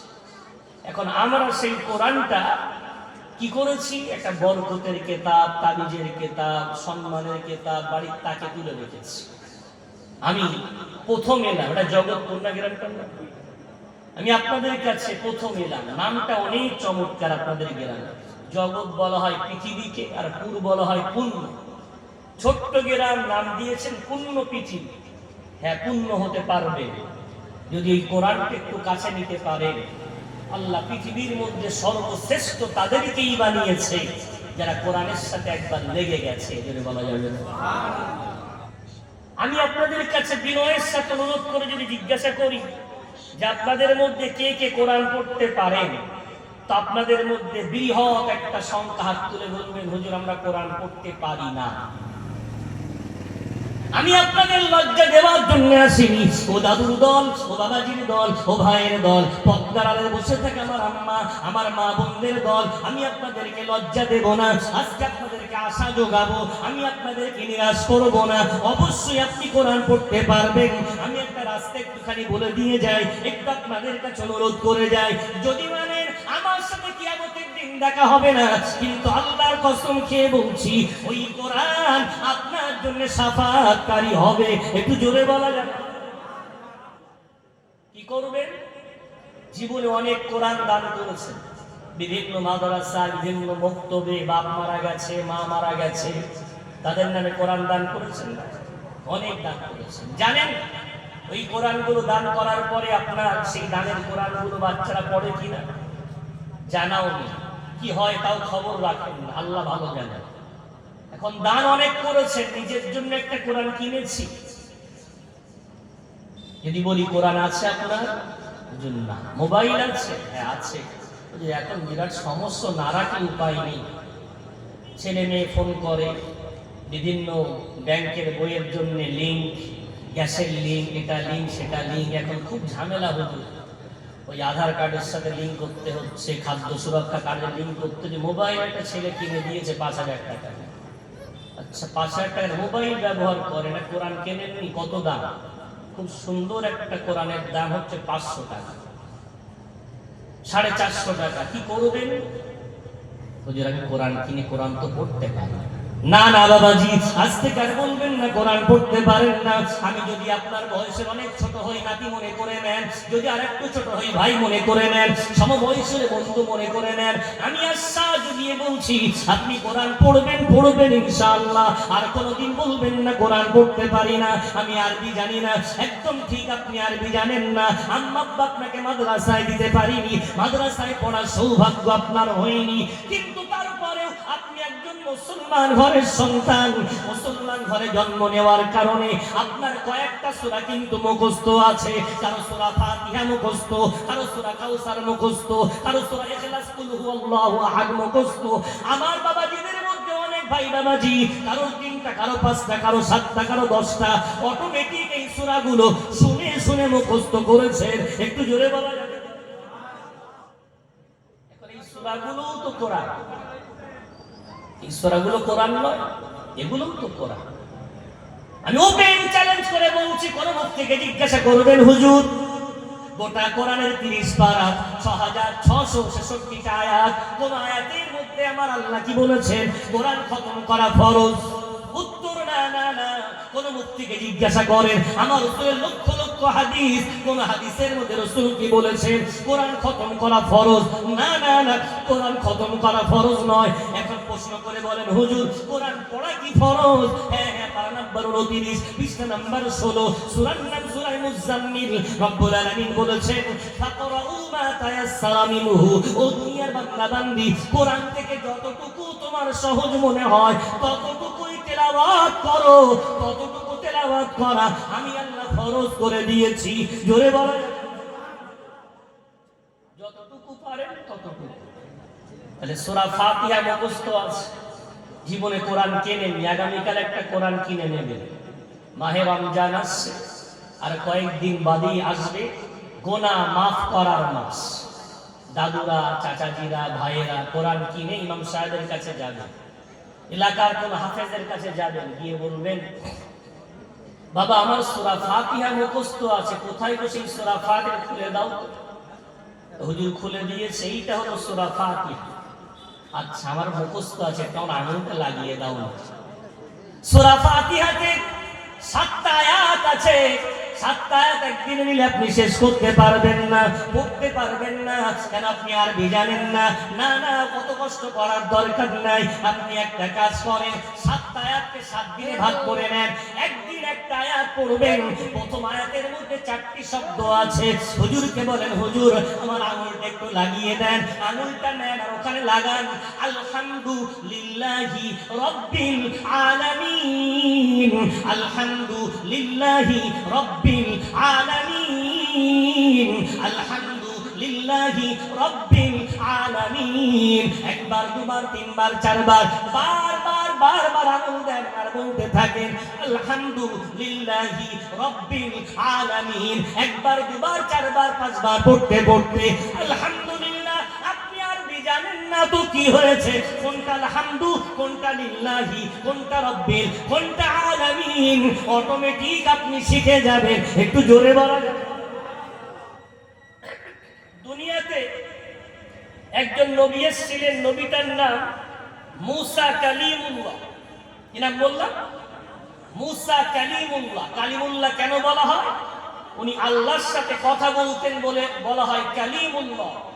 এটা মুসা নবীর মুজিজা। আর আমার আল্লাহ উম্মতে মুহাম্মাদীকে এত ভালোবাসে, গোটা উম্মতে মুহাম্মাদী যারা নবীর উম্মত হতে পেরেছো, আমি তোমাদেরকে দিলাম কালামুল্লাহ। ওই কালামুল্লাহ যখন তোমরা পড়বে, ওটা দুনিয়ার কোনো মানুষের কিতাব নয়। ওই কোরআনটা দুনিয়ার কোনো মানুষের কথা দিয়ে ভরা নয়। ওই কোরআনটা ভরা আমি আল্লাহর কালাম দিয়ে। তোমরা যখনই পড়বে, যতটুকুই পড়বে, দুনিয়ার কারোর সাথে নয়। ওই মুহূর্তে তোমরা আমি আল্লাহ আমার সাথে কথা বলে তোমরাও কালিমুল্লাহ বেড়ে যাবে। একটু জোরে বলো। একজন কালিমুল্লাহ ছিলেন নবী, আর কোটি কোটি কালিমুল্লাহ উম্মতে মুহাম্মাদি। কেন কালামুল্লাহ যারাই পড়ে তারা হলো কালিমুল্লাহ। একটু জোরে বলা। দাদাজি আমার, ভাই আমার, ওই চারটি শব্দ নিয়ে এবার হুজুরকে বলেন, হুজুর এই দেখেন আমি পড়তে পাচ্ছি আলহামদুলিল্লাহি রাব্বিল আলামিন। হ্যাঁ, জীবনে কোনোদিন ভাবেননি কোরআন পড়তে পারবেন। ওই মোবাইলের মতো কোনোদিন ভাবেননি ভিডিও কলে, দুবাই থেকে ছেলের ভিডিও কলে ছেলেকে দেখা যাবে। সেদিন যেমন আশ্চর্য বোধ করেছিলেন, তার চেয়ে বেশি আশ্চর্য বোধ করবেন। আমি জীবনে কোরআন পড়বো ভাবিনি, বুড়ো বয়সে এসে আলহামদুলিল্লাহ। আমাদের এক নাতি আব্দুল কাইয়ুম এসেছিল, তার কথা শুনে আমি একটা কোরআন কিনে এই তো কোরআন পড়তে শিখে গেছি। একটা আয়াত পড়তে শিখেছেন, আজ থেকে আপনি কালিমুল্লাহ। ওই আঙুল দিয়ে পড়লেন, ওই আঙুলটা কিয়ামতের দিন সাক্ষ্য দেবে। ওই জবান দিয়ে পড়লেন, ওই জবানটা কিয়ামতের দিন সাক্ষ্য দেবে। ওই কান দিয়ে শুনলেন, ওই কানটা কিয়ামতের দিন সাক্ষ্য দেবে। ওই চোখ দিয়ে দেখলেন, ওই চোখটা কিয়ামতের দিন সাক্ষ্য দেবে। যে জায়গায় বসে পড়লেন, ওই জায়গাটা কিয়ামতের দিন সাক্ষ্য দেবে। আর যে কিতাবটা আপনি পড়ছেন, আমার রাসূল বলেছেন ইকরাউল কোরআন ফাইন্নাহু ইয়াতি শাফিআল লিআসহাবিহি। উম্মত কোরআন পড়ো, কোরআন পড়ো। কিয়ামতের দিন ভাববে না এটা নির্জীব, এ কথা বলতে পারে না। আল্লাহ কোরআনকে বলবে, ওরে আমার কালাম জান্নাতে চলে যা। ও জান্নাতের দরজায় দাঁড়িয়ে দাঁড়িয়ে ডুকরে ডুকরে কাঁদবে আর বলবে, আল্লাহ আমি যাব না, যাব না। আমাকে যারা তেলাওয়াত করতো রাতের বেলা, সকাল বেলা, সন্ধ্যা বেলা, আল্লাহ ওদেরকে না নিয়ে আমি জান্নাতে যাব না। ওই কোরআনের শাফাত যার জান্নতিতে জুটবে, ওরাও জান্নাতি হয়ে যাবে। একটু জোরে বলো। বলবে সুবহানাল্লাহ। নিয়ত করেন। কে বলেছে আপনি কোরআন পড়তে পারেন? একদম পারেন। চারটি শব্দ নিয়ে ইমাম সাহেবের কাছ থেকে শিখে বুকে জড়িয়ে মহব্বতের সাথে আল্লাহর কোরআনটা বুকে নিয়ে বাড়ি আছে। স্ত্রী বলছে, কি গো তুমি বুকে জড়িয়ে বাড়ি এলে? দাদিমা আপনাকে ডেকেছে, চাচিমা ডেকেছে। বলছে, জানো আমি আজকে কোরআন ধরেছি। তুমি কোরআন ধরেছ? ও তো বিশ্বাস করতে পারছে না। তুমি কোরআন ধরেছ? বলে হ্যাঁ হ্যাঁ হ্যাঁ আমি কোরআন ধরেছি। এই দেখো না, ঘরে এসো। স্ত্রী দৌড়ে এসছে, তেল কাঠে কোরআনটা রেখে, আপনি পড়ছেন, দেখো আমি পড়তে শিখেছি আলহামদুলিল্লাহি রাব্বিল আলামিন। দাদিমার চোখ দিয়ে পানি পড়ে। তুমি বুড়ো বয়সে কোরআন শিখে গেলে, আমি কেন বাদ থাকবো? আমি কি পারবো না? কেন পারবে না? যাও না, তোমার বৌমার কোরআনটা নিয়ে এসো। আমার দাদিমা দাদুর সামনে বসে পড়েছে, চাচিমা চাচাজির সামনে বসে পড়েছে। আমার চাচাজি, আমার দাদাজি আজকে স্ত্রীকে শেখাচ্ছে, পড়ো এটার নাম আলহামদু, এটার নাম লিল্লাহি, এটার নাম রাব্বিল, এটার নাম আলামিন। ও দাদুজি, ও চাচাজি, আজকে কত সৌভাগ্যবান আপনি জানেন। আমার রাসূলের হাদিস, খায়রুকুম মান তাআল্লামাল কুরআন ওয়া আল্লামাহু। তোমাদের মধ্যে সর্বশ্রেষ্ঠ ওই মানুষটা হলো সর্বোত্তম, যে নিজে কোরআন পড়ে অন্যকে কোরআন পড়া শিখিয়ে দেয়।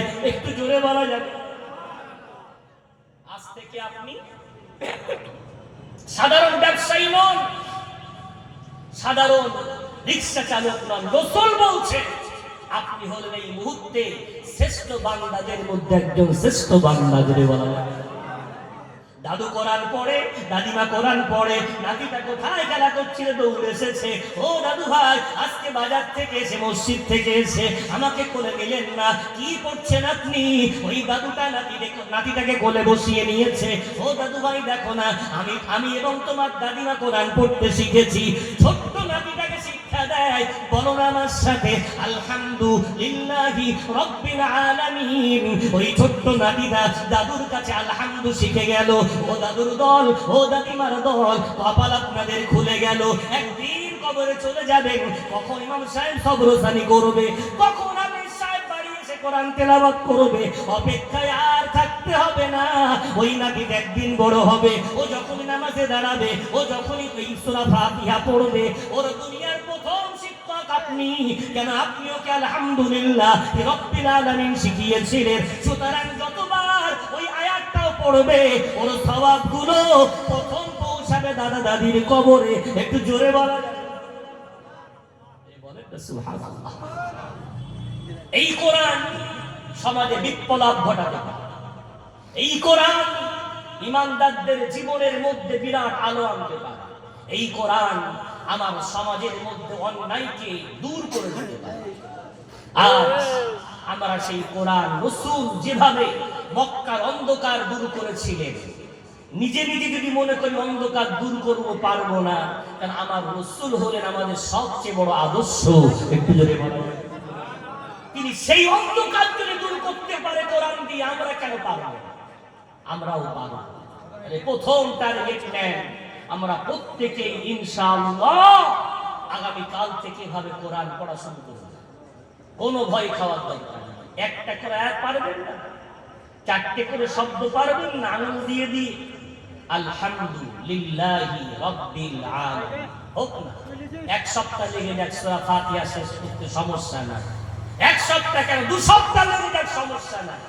এতদিন জলসা শোনার পরে কোরআন জীবনে হাতে করে কোরআন পড়তে সাহস হয়নি। আল্লাহর এই শেষ সময় যদি ওই কোরআনটা পড়ার সৌভাগ্য নসিব হয়ে যায়, জানি না 6 বরাত চলে গেল, ওই রাত্রে আল্লাহ ফায়সালা করে দিয়েছে আগামী বছর পর্যন্ত কারা বাঁচবে, কারা উঠে যাবে। রিজিক বন্টন হয়ে গেছে। এটাই যদি আমাদের শেষ রমজান হয়, দুঃখ নাই। কোরআন পড়তে পড়তে গেলে কোন হুজুর সুপারিশ করুক আর না করুক, ওই কোরআনটা আমার জন্য কিয়ামতের দিন সুপারিশকারী হবে, যদি বলা যাবে। নাম্বার 2, আমার রাসূল সমাজের বিপ্লব ঘটিয়েছেন মসজিদের মাধ্যমে। আমি কতটুকু বোঝাতে পারবো জানি না, ঘড়ির কাঁটা হুহু করে দিয়ে যাচ্ছে, আমার সামনে সময় খুবই কম। আমি একটু চেষ্টা করছি। ওমা তাওফীক ইল্লা বিল্লাহ। বিশ্বনবী 53 বছর বয়স পর্যন্ত মক্কাতে ছিলেন। কত বছর? 53 বছর। কোন মসজিদ বানিয়েছেন? প্রশ্ন, উত্তর না। 53 বছরে কোন মসজিদ বানান না। 53 বছর বয়সে রাসূল মদিনার পথে হিজরত শুরু করলেন। প্রথম মসজিদ বানালেন মসজিদে কুবা। ওই মসজিদটা রাসূল বানিয়ে 14 দিন ওখানে থাকলেন। ওমরা আদায়কারী হাজী সাহেবগণ যারা আছেন খুব ভালো জানেন। ওই মসজিদে রাসূল বললেন, আমার উম্মত যদি কোনোদিন 2 রাকাত নফল পড়তে পারে, আল্লাহ তার আমলনামায় একটা মকবুল ওমরার নেকি লিখে দেবে। এরপর রাসূল একটা মসজিদ বানালেন, মসজিদটার নাম মসজিদে নববী। হ্যাঁ, ওই মসজিদ একদম জীর্ণ শীর্ণ মসজিদ, পাথর কুড়িয়ে কুড়িয়ে দেওয়াল বানানো হলো, মাঝখানে খেজুর গাছের কিছু কলম তোলা হলো, উপরে খেজুর গাছের আড়া দেওয়া হলো, ছাদটা খেজুর গাছের পাতা দিয়ে দেওয়া হলো। একদম জীর্ণ শীর্ণ মসজিদ। আমাদের সমাজে বললে বলা যায় একদম অভাবীদের মসজিদ। বিরাট সুন্দর টাইলস লাগানো নেই, এসি লাগানো নেই, পাখাও লাগানো নেই। পানি হলে খেজুর পাতা চুয়ে চুয়ে পানি পড়ে, সেজদা দিলে কপালে কাদা লেগে যায়। রৌদ্র হলে গোটা মসজিদের মধ্যে রৌদ্রের তাপে গাগুলো ঘেমে যায়। ওই মসজিদ জীর্ণ শীর্ণ, কিন্তু মসজিদের মুয়াজ্জিন পৃথিবীর প্রথম আমার রাসূলের হাতে গড়া মুয়াজ্জিন, নাম তার বেলাল হাবশী। একটু জোরে বলা যাবে? ওই মসজিদের মুয়াজ্জিন বাহ্যিকভাবে দেখতে কৃষ্ণ কদাকার, বাপ গোলাম বেটাও গোলাম। সাহাবারা বলতেন বেলালের গায়ের রং এত চাপা ছিল, অন্ধকারে দাঁড়িয়ে থাকলে দেখা যেত না। শুধু দাঁতগুলো সাদা বলে, চোখের আবাটা সাদা বলে ওই বেলালকে চেনা যেত, অন্যথায় অন্ধকারে বেলালকে চেনা যেত না। হ্যাঁ, বাহ্যিকভাবে বেলালের পয়েন্ট হলো একদম শূন্য। কিন্তু বিশ্বনবী যখন মেরাজে গেলেন, জান্নাতের মধ্যে যাওয়ার পরে জিবরাইল আমিনকে বললেন, ভাই এই জান্নাতের মধ্যে আযানের আওয়াজ কোথা থেকে শুনতে পাই? কে দেয় আযান?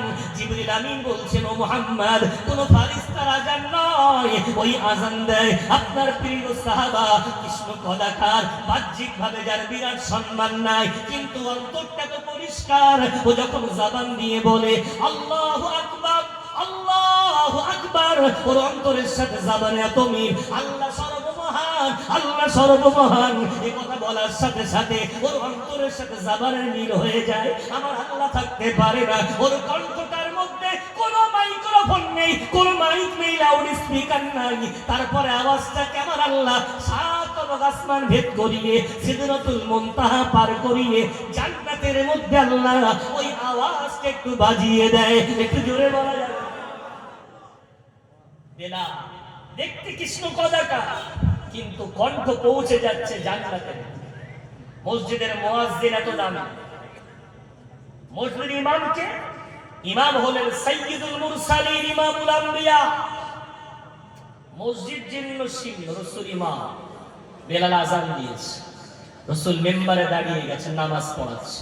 আমার রাসূল নামাজ পড়াতে পড়াতে হঠাৎ হাত আকাশের দিকে এমন উঁচু করে দিলেন। আবার নামাজ পড়াতে পড়াতে আমার রাসূল পিছন দিকে সরে আসতে লাগলেন। সাহাবারা সামনের কাতারে ছিলেন, সালাম ফের আমার উপর রাসূলকে ঘিরে ধরেছেন। ইয়া রাসূলুল্লাহ, ইয়া হাবিবাল্লাহ, হুজুর কিছুই তো বুঝতে পারলাম না, কেন নামাজের মধ্যে হাত দুটো দিকে তুললেন, কেন নামাজ পড়তে পড়তে পিছন দিকে সরে আসছিলেন? আমার রাসূল বললেন, ও আমার সাহাবারা, আমি রাসূল যখন প্রথম রাকাতে জান্নাতের আয়াত তেলাওয়াত করছিলাম, আমার সামনে জান্নাতের দরজাগুলো সব খুলে দেওয়া হলো, আমি আর থাকতে পারলাম না। আমার সামনে জান্নাতের ফলগুলো ঝুলে পড়লো, জান্নাতের মিয়াগুলো সব আমার সামনে যেন দেখা যাচ্ছে। আমি থাকতে না পেরে ওই ফল পাড়ার জন্য আমার হাতগুলো উঁচু করে দিয়েছিলাম। একটু জোরে বলা যাবে? আবার দ্বিতীয় রাকাতে আমি যখন জাহান্নামের আয়াতগুলো তেলাওয়াত করছিলাম, আমার সামনে জাহান্নামের দরজা খুলে দেওয়া হলো। জাহান্নামের আগুনের ভয়াবহতা, তার তীব্রতা, তার বিরাট ভয়ঙ্কর রূপ দেখে আমি কামলিওয়ালাও ভয় খেয়ে গেলাম। ওই জাহান্নামের ভয়ে আমি পিছন দিকে তাই সরে আসছিলাম। একটু জোরে বলা যাবে? কত দামি ইমাম, মসজিদে দাঁড়িয়ে নামাজ পড়াতে পড়াতে জান্নাত জাহান্নাম দেখতে পাচ্ছে। এটা বলা যায়? আমরা মসজিদ বানিয়েছি দামি, কোটি কোটি টাকা খরচ করে, মুয়াজ্জিন দেখেছি বেদানা, ফজরের সময় শুনতেন আজান দিচ্ছে, আল্লাহু আকবার। এই আল্লাহ কিন্তু টান দেয়, মারাত্মক বিয়াদবি। কত বড় বিয়াদবি! টান দিল মানে সন্দেহ হয়ে গেল, প্রশ্ন দাঁড়িয়ে গেল। আল্লাহ মানে আল্লাহ, আল্লাহ মানে আল্লাহ কি? আল্লাহ মানে আল্লাহ কি? আকবার মানে বড়, তার মানে কি হচ্ছে? আল্লাহ কি বড়? সন্দেহ হচ্ছে। তাহলে মসজিদ থেকে ঈমান প্রচার হচ্ছে না ঈমান নষ্ট হচ্ছে? হ্যাঁ হ্যাঁ হ্যাঁ, মসজিদের মুয়াজ্জিন যেন দামি হয়। মসজিদ যদি দামি হয়, মসজিদের মুয়াজ্জিন যেন দামি হয়। ইমাম আমাদের মতো ইমাম, আমরা মসজিদ ইমাম বানিয়ে দাঁড়িয়ে আছি। আমাদের চোখের সামনে জান্নাত জাহান্নাম নয়, আমাদের চোখের সামনে ব্যবসা বাণিজ্য, আমাদের চোখের সামনে দুনিয়া। না না না, ইমাম হতে গেলে আল্লাহওয়ালা ইমাম হওয়া লাগে। বিশ্বনবীর ওই জায়গাটায় দাঁড়াতে গেলে তাকে বিরাট বড় আল্লাহওয়ালা হওয়া লাগে। তার কথায় যেন তাসির থাকে, তার তেলাওয়াতের প্রভাব থাকে। ওই কোরআন যখন পড়বে, মুসল্লিদের অন্তরে যেন একটা দোলা লেগে যায়। একটু জোরে বলা যায়? আমরা তা করব না। কত সস্তা ইমাম পাওয়া যায়, কত সস্তা ইমাম পাওয়া যায়। সরকারি ভাতায় যেন চলে যায়, আমাদের না দিতে হবে। চালা অমর নামাজ হবে, রাসূলের মসজিদ জীর্ণ শীর্ণ, ইমাম দামি, মুয়াজ্জিন দামি, মুসল্লি কারা? গোটা মদিনাবাসী মসজিদের মুসল্লি। বলবেন হ্যাঁ হ্যাঁ, আমাদের মতো এখানে একটা ওখানে একটা মসজিদ নয়, মসজিদে নববী একটা মসজিদ। আর চতুর্দিকের মানুষ এত ভিড় করে, এত ভিড় করে। মসজিদের মুসল্লি পুরুষ, মসজিদের মুসল্লি নওজোয়ান যুবক, মসজিদের মুসল্লি বাচ্চারা, মসজিদের মুসল্লি হিজড়ারা, মসজিদের মুসল্লি নারীরা, মসজিদের মুসল্লি ওই যুগের মুনাফিক গুলো। একটু জোরে বলা যায়? আব্দুল্লাহ বিন মাসউদ বলতেন, ফতোয়ায় তিনি লিখেছেন, বিশ্বনবীর জামানায় কেউ যদি মসজিদে না আসতো, আমরা দুটো ফতোয়া দিতাম। একটা ফতোয়া দিতাম, ওই মানুষটা পাক্কা মুনাফিক, তাই মসজিদে আসে না। আর দুই নাম্বার বলতাম, অথবা মানুষটা বিরাট অসুস্থ, ওঠার ক্ষমতা নেই, ওই জন্য মসজিদে আসে না। ওই মুনাফিকগুলো পাক্কা মুনাফিক হয়ে যাবে, এই ভয়ে তারাও মসজিদে জামাতে আসতো। একটু জোরে বলো। আর আমরা কি করেছি? ওদের সাথে আমাদের ঝামেলা, গাড়ি পাড়ার সাথে মোল্লা পাড়ার। আমাদের পয়সা কম আছে, আমাদের 4টে বাচ্চা বিদেশে থাকে, আমরাও কম পয়সাওয়ালা না। যে মসজিদ হাঁকিয়ে দাও, মসজিদ হাঁকিয়ে দাও, পয়সা আছে। ও মসজিদও ভরে না, এই মসজিদও ভরে না। জুমার দিনটা একটু ভরে, তাও 2 রাকাতের জন্য। করাকাত 2 রাকাত আমাদের দিকে আছে, দিকে আছে কি জানেন? 2 রাকাত কেন? ওরা বাড়িতে উনানে হাড়ি বসিয়ে এসছে, গিয়ে না নামালে ভাত যদি পড়ে যায়। কথা বুঝতে পারছেন? বিরাট ব্যস্ত, আসবে ছটফট করতে, জুতো একটা ওখানে একটা এখানে, এসে আল্লাহ দাঁড়িয়ে গেল, আবার যাবে যখন হুটপাট করে অন্য কারো জুতো নিয়ে হাওয়া। যারা নামাজ পড়ছিল বেরিয়ে দেখছি জুতো নেই, এত ব্যস্ত। 2 রাকাতের মুসলিম বাবাজি আমার, ভাই আমার, মসজিদ বানালে হবে না, মসজিদের দোয়া আছে, মসজিদের বদদোয়া আছে। মসজিদ যেমন দোয়া দেয়, মসজিদ তেমন বদদোয়া দেয়। মসজিদ টাইসের নাম নয়, মসজিদ এসির নাম নয়, মসজিদ হলো সেজদা দেওয়ার জায়গার নাম। মসজিদ যদি সেজদাকারী না থাকে, ও মসজিদ দোয়া নয়, বদদোয়া নয়। আজ বিশ্বনবীর বিপ্লবের দ্বিতীয় হাতিয়ার ছিল মসজিদ। আমার রাসূল ওই মসজিদ থেকে কি করে বিপ্লব শুরু করছেন দেখেন। নামাজ পড়ালেন, ওটা মদিনাবাসী নামাজ পড়লেন, নারীরাও নামাজ পড়লেন। নারীদের জামাত বন্ধ হলো কবে? এই মশলাটা মাথায় রাখতে হবে। অন্যথায় আলোচনার একটা পাঠ যদি ছেড়ে দিই, পরবর্তী কেতা বা ইস্যু বানিয়ে অনেক মতবিরোধ হতে পারে। নারীরা বিশ্বনবীর জামানায় রাসূল যখন নামাজ পড়াতে, বয়স্ক পুরুষরা দাঁড়াতো রাসূলের পিছনে, এরপরে বাচ্চারা দাঁড়াতো, এরপরে হিজড়া দাঁড়াতো, একদম পিছনে দাঁড়াতো নারীরা। রাসূলের অর্ডার ছিল নারীরা সবার পরে আসবে এবং সবার আগে মসজিদ থেকে বার হবে। এর বলেন সুবহানাল্লাহ, রাসূলের অর্ডার ছিল। বিশ্বনবী ইন্তেকাল করার পর মুনাফিকগুলো উযুখানায় গুলখৈনি খেতে খেতে, আমাদের সমাজে দেখেছেন আছে একবার, তো দেরি করে, মসজিদে আসতে দেরি করে, উযু ইস্তেঞ্জার বাহানায়। এখন ওইসব করতে করতে নামাজ দাঁড়িয়ে গেছে, সামনের কাতার তো ফাঁকা রেখে দাঁড়ানো যায় না, তো মহিলারা সব দাঁড়িয়ে গেছে। এবারে সে মুনাফিক কোথায় দাঁড়াচ্ছে? মহিলাদের পিছনে। আর পরিষ্কার ফতোয়া, একটা নারী 3টে পুরুষের নামাজ নষ্ট করে দেয়। কটা পুরুষের? 3টে পুরুষের। নম্বর 1 ওর ডান পাশের পুরুষ, নাম্বার 2 বাম পাশের পুরুষ, নাম্বার 3 ওর পিছনের পুরুষ। সামনেরটা নামাজ হয়ে যায়, দেখতে পাচ্ছেন? একটা নারী যদি কোন কাতারে দাঁড়িয়ে নামাজ পড়ে, কজনের নামাজ নষ্ট হয়? ফরজ ইবাদত যদি 3 জনের নামাজ বাতিল হয়, তাহলে কোন নারী যদি জলসায় ঘোরে, কজন জাহান্নামে যাবে? কথা বলছে বুঝলি, এত সময় ঠিক ছিল, এর কেনটা বলছে। একটা নারী যদি মসজিদে নামাজের কাতারে দাঁড়িয়ে 3 জন পুরুষের নামাজ নষ্ট করে, তাহলে একটা নারী জলসায় ঘুরে বেড়ায়, সর্বনাশ হবে।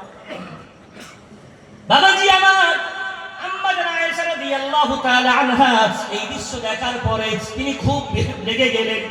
সাহাবাদেরকে ডেকে বললেন, আমার রাসূল যদি জামানায় বেঁচে থাকতেন, বনী ইসরাইলের নারীদের যেমন মসজিদে আসা সেই যুগের নবীরা হারাম করে দিয়েছিলেন, আমার নবীও আমার জামানার এই নারী, এই সমস্ত নারীদেরকে মসজিদে আসা হারাম করে দিতেন। কেন কেন ওদের পাশে পুরুষ এসে দাঁড়াচ্ছে? আম্মা জান আয়েশা ফতোয়া দিলেন, গোটা সাহাবা একমত হয়ে গেলেন। আম্মা জানের ফতোয়ায় তারা মোহর লাগিয়ে দিলেন। এটাকে বলা হয় ইজমা, কোরআন হাদিস, তারপরে ইজমা। ইজমায়ে সাহাবা হয়ে ওই জামানা থেকে নারীদের মসজিদে আসা হারাম হয়ে গেল।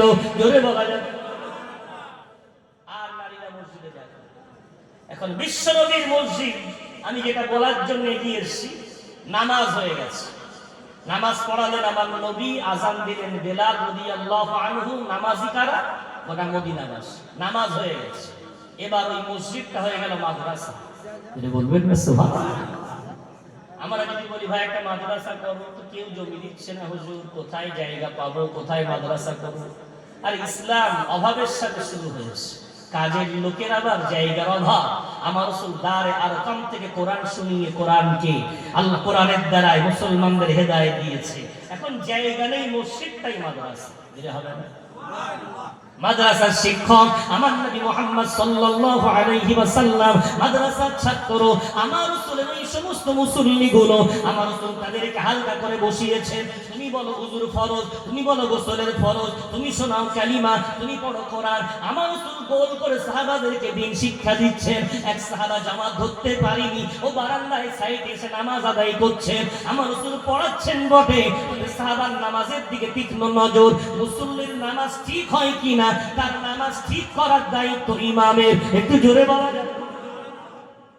সাহাবা নামাজ পড়ে রাসূল দেখছেন ও বুঝতে পেরেছে, মুসাফা করতেন। ইয়া রাসূলুল্লাহ, রাসূল বলছেন ইরজি ফাসাল্লি ফাইন্নাকা লাম তুসাল্লি, যাও ফিরে যাও, ফিরে যাও, তুমি নামাজ পড়লে বটে তোমার নামাজ হয়। নামাজ আবার দোহরালেন, আবার এলেন, আবার রাসূল বললেন যাও ফিরে যাও, ইরজি ফাসাল্লি ফাইন্নাকা লাম তুসাল্লি, ফিরে যাও নতুন করে নামাজ পড়ো, তোমার নামাজ হয়নি। তিনবার এভাবে রাসূল পাঠিয়ে দিলেন। চতুর্থবার পাঠাতে যাবেন, রাসূলের সামনে দাঁড়িয়ে অনুনয় বিনয় করে বলে, ইয়া রাসূলুল্লাহ, ইয়া হাবিবাল্লাহ, হুজুর আমি এর চেয়ে ভালো নামাজ তো জানি না। রাসূল বললেন কি নামাজ তুমি পড়লে? তুমি তো বিরাট বড় নামাজ চোর, তোমার নামাজ তো হলো না। তুমি রুকু করলে, রুকুর মধ্যে তোমার চুরি, তুমি সিজদা করলে, সিজদার মধ্যে তোমার চুরি। আমার রাসূল মদিনার কামলিওয়ালা নিজের সাহাবাকে নিজে নামাজ শেখানো শুরু করলেন। একটু জোরে বলা যাবে? রাসূল বলছেন তুমি দাঁড়িয়ে আছো স্টেজ, রুকু যখন করবে তোমার মাথা, তোমার পিঠ, তোমার কোমর যেন সোজা হয়। সুবহানাল্লাহ বলবেন না? তুমি তো রুকু করলে উটের মতো তোমার পিঠটা কুঁজু হয়ে গেছে। ও আবার কি রুকু থেকে ভালো করে দাঁড়ালে না, আবার সিজদায় চলে গেলে।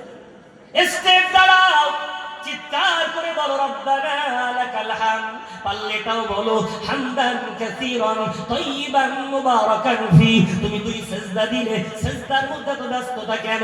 নামাজ আল্লাহর জন্য পড়া লাগে, ওখানে কোনো ব্যস্ততা নয়। রবের জন্য জীবন উৎসর্গ করে দাও, কুরবান করে দাও, কোনো ব্যতিব্যস্ত হয় না। তুমি সিজদার মধ্যে ব্যতিব্যস্ত হলে তোমার রানের সাথে তোমার বুক মিলেছিল হয়নি। তোমার বুক এবং রানের মধ্যে দূরত্ব তৈরি করতে হবে, হাতগুলো দূর রাখতে হবে এবং তোমাকে দুই সিজদার মাঝখানে বসতে হবে। রাসূল বসে দেখিয়ে দিলেন একটা দোয়া আছে ওখানে পড়ার জন্য, আল্লাহুম্মা গফিরলি ওয়ারহামনি ওয়াজবুরনি ওয়াহদিনি ওয়ারযুকনি ওয়াআফিনি। এত লম্বা দোয়া যদি না পারেন, কমপক্ষে আল্লাহুম্মা গফিরলি এতটুকু স্পষ্ট বসে একদম সুন্দর করে বসে এই দোয়াটা পড়ে নাও। এক তাসবিহ পরিমাণ যদি না বসো ওই সিজদা কবুল হবে না। কিন্তু তাসবিহ বসা অনেক উত্তম, এটাকে বলা হয় তাদিলে আরকান। হ্যাঁ বাবাজি, আমার রাসূল তার সাহাবাকে নামাজ শেখালেন। একটু জোরে বলা যাবে? রাসূল নামাজ শেখাচ্ছেন সাহাবাদের, ঈমান শেখাচ্ছেন, কোরআন শেখাচ্ছেন, মসজিদ হয়ে গেল মাদ্রাসা। আজ আমরা শেখানো বাদ দিয়েছি, আমার সমাজের মানুষ নিয়ত করছে মুতাওয়াজ্জিহান ইলা জিহাতিল কাবাতিশ শরীফা বলে নিয়ত বাঁধছে। যখন আল্লাহু আকবার বলে তাহা আল্লাহু আকবার, কিবলামুখী না আকাশমুখী? এটা কি মুখী হলো ভাই? আকাশমুখী হয়ে গেল না? আর অনেকে আল্লাহু আকবারে উত্তরমুখী দক্ষিণমুখী। এটা কিবলামুখী মানে কি? কিবলামুখী দুই হাত কিবলামুখী হোক। দেখবেন একটু নামাজে দাঁড়ান, কত ভাই বাবাজি দাঁড়িয়ে আছে, দাঁড়ানোটা একটা পা উত্তর কোণ, একটা পা দক্ষিণ কোণ। আরে ভাই তুমি কি দুনিয়ায় কোনো খেলা দেখতে দাঁড়িয়ে আছো? রবের সামনে আছো, তোমার দাঁড়ানোটা ইবাদত, তোমার পা দুটো কিবলামুখী হবে। বলবেন না? 4 আঙ্গুল দূরত্ব রাখা উত্তম। তোমার দেহ যদি ভারী হয় তো সেই অনুযায়ী একটু দূরে রাখো, তবে পা দুটো সোজা যেন উত্তর কোণে এমন থাকবে। রবের সামনে দাঁড়িয়ে আছো, ফেরেশতা হবে সুন্দর। আমাদের সমাজে রোগ হয়ে গেছে, একটু নোংরা থাকতে পারলো সুবিশাল। হাদিসে রাসূল ইন্নাল্লাহা জামিলুন ইউহিব্বুল জামাল, আল্লাহ সুন্দর সুন্দরকে ভালোবাসে। এটা বলবেন?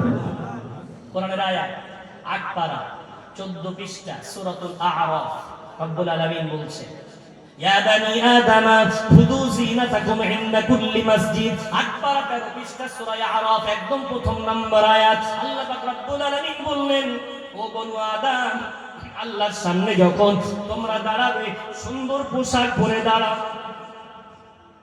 খুদু জিনাতাকুম, সুন্দর পোশাক পরিচ্ছদ পরে রবের সামনে তোমরা দাঁড়াবে। যদি বলা যায় আমরা বিয়ের বাড়ি যাওয়ার সময় সুন্দর পোশাক পরে যাই, আর রবের সামনে দাঁড়ানোর সময় ওই সাদলা পড়া নোংরা জামাটা পরে আল্লাহর সামনে দাঁড়াচ্ছি না।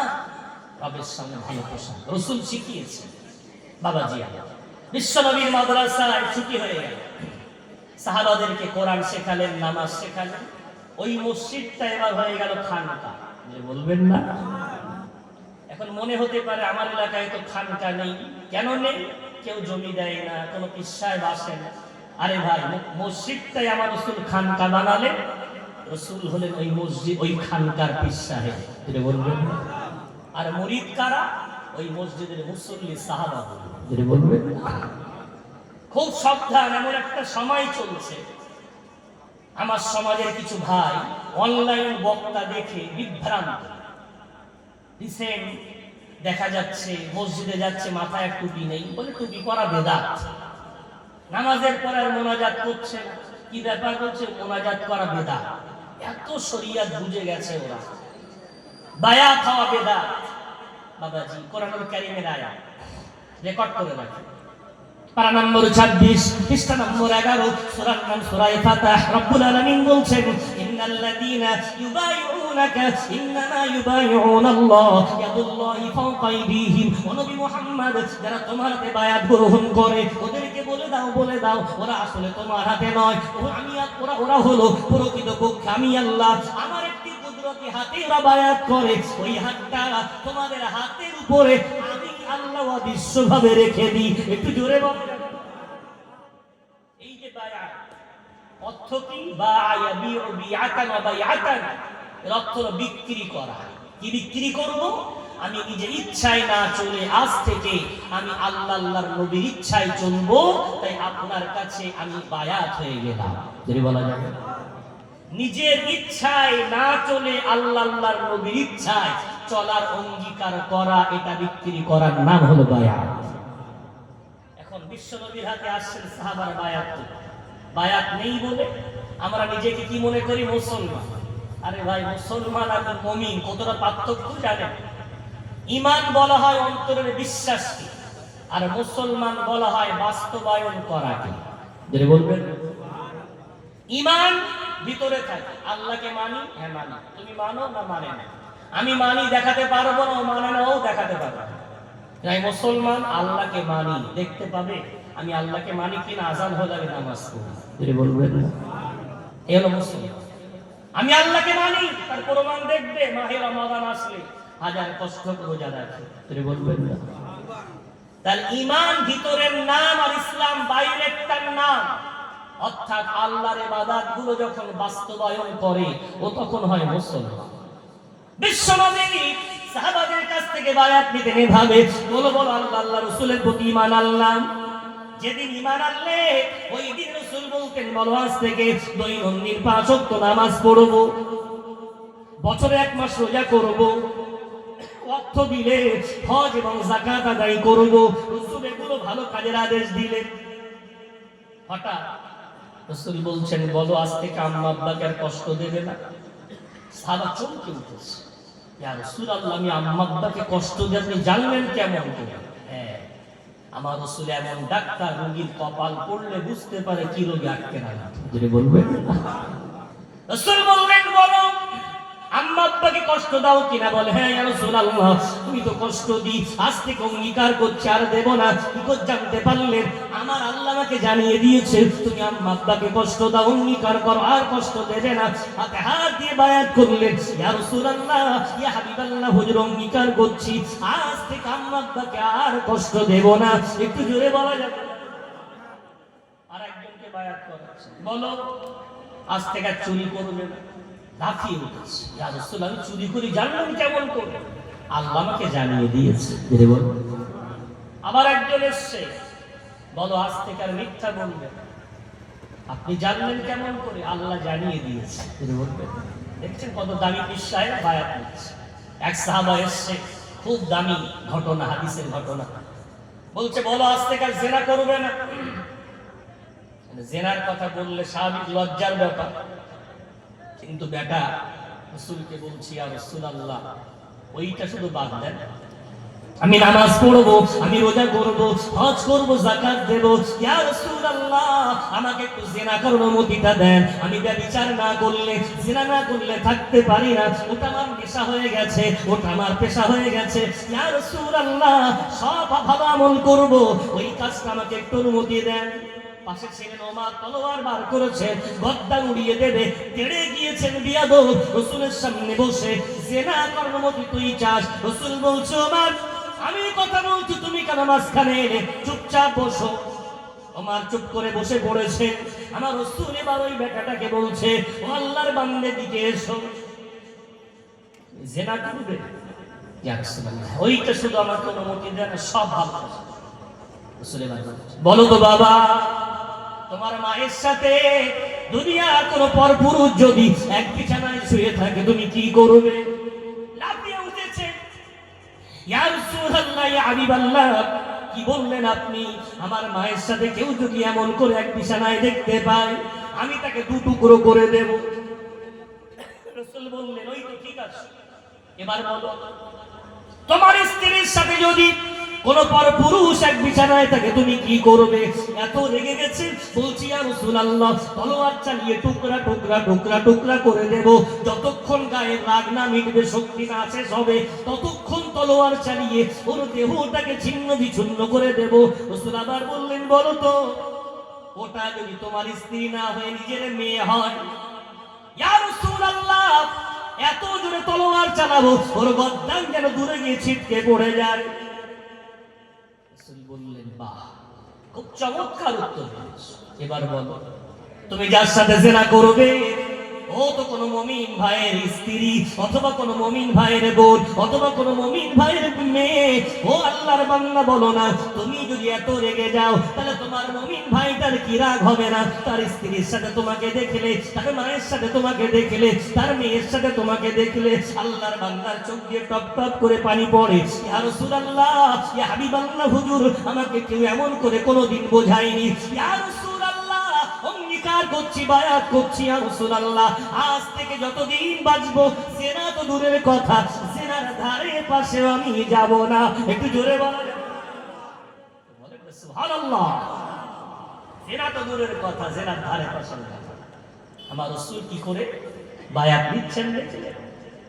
এত দামি পীর সাহেব, এক সাহাবা এসেছেন, হাত বাড়িয়েছে, রাসূল হাত টেনে নিলেন, মুসাফা হবেন। ইয়া রাসূলুল্লাহ আমার সাথে মুসাফা করবেন না? না, তোমার হাত দিয়ে জাহান্নামের দুর্গন্ধ আসে। ইয়া রাসূলুল্লাহ আমার হাত দিয়ে জাহান্নামের দুর্গন্ধ কই আমি কিছু বুঝতে পারছি না। রাসূল বললেন তোমার হাতে সোনার আংটি কেন? সাহাবা একদম ঢাকাচাকা হয়ে গেছে। সোনার আংটি মানে আসলে সাহাবা ছিলেন না, রাসূল এই হাদিসটা যেদিন বলেছিলেন উনি কোনো জায়গায় ব্যবসায়ী ছিলেন। রাসূল একদিন মদিনায় মসজিদে দাঁড়িয়ে ডান হাতে সোনা নিলেন, বাম হাতে রেশমের কাপড় নিলেন, নিয়ে বললেন এই দুটো আজ থেকে কিয়ামত পর্যন্ত আমার উম্মতের পুরুষের জন্য হারাম, নারীদের জন্য হালাল। ধীরে বলবেন। তো সাহাবাদের হাতে সোনার আংটি ছিল, সব খুলে খুলে ফেলে দেন। রাসূল বলছেন ফেলো না, তোলো, বাড়ি গিয়ে স্ত্রীদের দাও, মায়েদের দাও, বোনেদের দাও, তবে আজ থেকে আর পুরুষরা সোনা ব্যবহার করবে। এই হাদিসটা ওই সাহাবার জানা ছিল। রাসূল যখন হাদিসটা বললেন আংটিটা খুলে ছুঁড়ে ফেলে দিলেন, মুসাফা করলেন, চলে যাচ্ছেন। অন্য সাথীরা বলছে আমরাও ফেলে দিয়েছিলাম, তুলে নাও, মেয়েকে স্ত্রীকে দিয়ে দিও, মাকে দিয়ে দিও।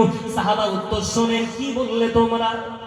যে জাহান্নামের আগুনের দুর্গন্ধ আমার আংটি দিয়ে বার হচ্ছে, ওই আংটি আমি আর হাতে করব, ওই আংটির দিকে আমি আর জীবনের মতো কোনোদিন ফিরে তাকাবো না। একটু জোরে বলা যাবে? কত দামি পীর সাহেব দেখেন। আজ আমাদের সমাজের পীর সাহেব খানকা তো নেই, আর যদিও থাকে ইল্লা মাশাআল্লাহ নেই এমনটা না, কিছু হাক্কানি আল্লাহর ওলি আছে, অধিকাংশ ভণ্ড। জলকরের মাছ নিয়ে গেছে, পাঁচ আঙুলে 5টা সোনার আংটি, পীর সাহেব মুসাফা করছে। প্যাকেটে কি বাবা? হুজুর সে আপনার জন্য জলকর ছেঁচেছি তো এই মাছ নিয়ে এসেছি। আচ্ছা তাই নাকি? মাশাআল্লাহ, অনেক বড় বড় মাছ এনেছে, ভেটকি মাছ, বাগদা মাছ দেখে। ঠিক আছে, আমার সাথে জান্নাতে পাশাপাশি থাকবে। মুগুরের বাড়ি মাথায় তোমার আগে পড়বে বিশ্বায়, তুমি নিজে জান্নাতে যাবে কিনা খবর আছে? জান্নাতে নিয়ে যাচ্ছে ওই পীর, হাক্কানি পীর, যার কাছে মুরিদ যাওয়ার পরে হকের প্রতি আগ্রহ বাড়ে, অন্যায় থেকে দূরে আসে, ওই পীর ও হাক্কানি ওর মুরিদ ও জান্নাতি। জেরে বলো। আর যদি বায়াত হওয়ার পরে গোনা ছাড়তে ইচ্ছা না হয়, যেমন গোনা ছিল তেমন গোনা অব্যাহত আছে, ওর পীর ও ভণ্ড, মুরিদ ও ভণ্ড। কথা বুঝতে পারছেন? বিশ্বনবী ভাবে সাহাবাদেরকে খানকায় অন্তর পরিষ্কার করলেন, রাত সারা রাত তাজকিয়া হয়ে গেল। তাহলে মনে আছে তো আপনাদের, মসজিদ কি হয়ে গেল, মাদ্রাসা কি হয়ে গেল, এবার খানকা। ফজরের নামাজ পড়ে সব কাজে যাবে। হঠাৎ বিশ্বনবীর কাছে এক সাহাবা দৌড়ে এসে বলছে, ইয়া রাসূলুল্লাহ, এক্ষুনি খবর পেলাম মক্কার মানুষ নাকি আপনার বিরুদ্ধে যুদ্ধ করার জন্য তারা বিরাট প্রস্তুতি নিচ্ছে। বিশ্বনবী এইমাত্র 2 বছর হলো হিজরত করে মদিনায় এসেছে, এইমাত্র ইসলামী শাসন ব্যবস্থা চালু হয়েছে, এখনো সব গুছিয়ে উঠতে পারেনি, পার্লামেন্ট বানানো হয়নি। সাহাবার কথা শুনে রাসূল বলছেন, তার এক্ষুনি তো পরামর্শ করা দরকার, পার্লামেন্ট করুন। হ্যাঁ হ্যাঁ হ্যাঁ, বিশ্বনবী কোনো পার্লামেন্ট বানানোর জন্য কোনো ব্যতিব্যস্ত হলেন না। রাসূল বললেন, ঘোষণা দাও, এই মসজিদ হবে আমাদের জন্য পার্লামেন্ট। আমার রাসূল খেজুর গাছের খুঁটিতে হেলান দিয়ে বসে পড়লেন, আর গোটা মদিনার সাহাবারা আমার রাসূলের সামনে বসে পড়লেন। আমার রাসূল এবার পার্লামেন্টে আলোচনা শুরু করেছেন। আমার মদিনার সাহাবারা, মক্কাবাসী, কাফের বেদির আমাদের বিরুদ্ধে যুদ্ধ করতে চায়, মতামত দাও, আমরা মদিনায় থেকে যুদ্ধ করব না মদিনার বাইরে যাব? সাহাবাদের ইমানি পাওয়ার অনেক বেশি। বলছি, ইয়া রাসূলুল্লাহ, মদিনায় থেকে নয়, আমরা বাইরে গিয়ে লড়াই করতে চাই। এরে বলুন, আমরা মদিনার মধ্যে থাকি, আমরা ভাবতে আমরা দুর্বল কাপুরুষ, তাই এলাকার মধ্যে বসে আছে, মদিনার বাইরে যাব। রাসূল বললেন, চমৎকার প্রস্তাব, সবাই একমত? ইয়া রাসূল, একদম। রাসূল এবার বলছে, তাহলে কি আছে তোমাদের কাছে, লড়বে কি নিয়ে, হাত তোলো, কতজন যাবে? হাত উঠছে, খুব গুনে গুনে দেখা গেল 313 জন হয়েছে। কতজন? 313 জন নিয়ে যুদ্ধ হবে। বিশ্বনবী তাতেই খুশি। ঠিক আছে, বলো কি আছে? হাত তুলছে একজন সাহাবা, আমাদের কাছে ঘোড়া আছে। মনে কজন আর হলো? 70 জন ব্যক্তির কাছে ঘোড়া আছে। আর কার কি আছে? হাত তোলো। হাত তুলেছে। তোমাদের কি আছে? আমাদের তলোয়ার আছে। হাত নামাও। তারপরে আর কার কি আছে? আমাদের ঢাল আছে। অর্থাৎ কারোর কাছে তলোয়ার আছে তো ঢাল নেই, ঢাল আছে তো তলোয়ার নেই, ঘোড়া আছে তো যুদ্ধ বর্মা নেই, একটা অবস্থা। রাসূল বললেন, যাই আছে ওটাই প্রস্তুতি গ্রহণ করে আমরা রমাদান মাসে ওই কাফেরদের বিরুদ্ধে বদরে গিয়ে যুদ্ধ করব। ধরে বলা যায়, পার্লামেন্ট আইন পাস হয়ে গেল, সাহাবারা প্রস্তুতি নিলেন। বদরে যাওয়ার পরে আমার রাসূলের চোখ দাঁড়িয়ে গেছে। আমার রাসূল রণকৌশল, যুদ্ধের সমস্ত কৌশল আমার রাসূল জানতেন। বলবে ওই রাসূলকে কেউ যেন না বলে রাসূল অবুঝ, রাসূল জাহেল, রাসূল কিছু জানতেন না। ওরে গবেটের দল, আমার রাসূলকে আমার আল্লাহ, আমার রাসূল নিজে হাদিসের মধ্যে বলেছেন, ইন্নী বুইস্তু মুআল্লিমান, আমি রাসূল পৃথিবীর বুকে শিক্ষক রূপে ধরার বুকে এসেছি। ও ডাক্তার, আমার কাছে ডাক্তারি শেখো। ও মাস্টার, আমার কাছে মাস্টারি শেখো। ও সেনাপতি, আমার কাছে যুদ্ধের কৌশল শেখো। এমন কোন ময়দান নাই ওই ময়দানে আমার রাসূলের আদর্শ নাই। একটু জোরে বলা যাবে না? সুবহানাল্লাহ। দুরূদ শরীফ, আল্লাহুম্মা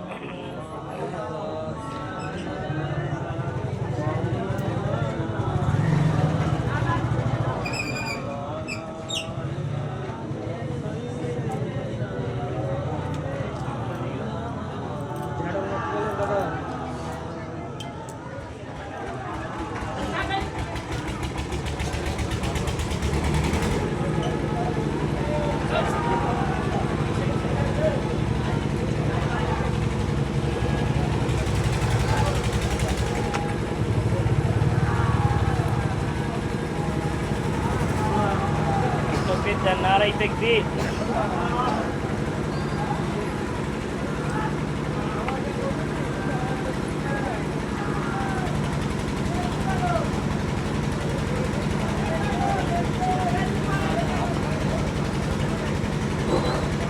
তাকবীর দেন, নারায়ে তাকবীর, নারায়ে তাকবীর।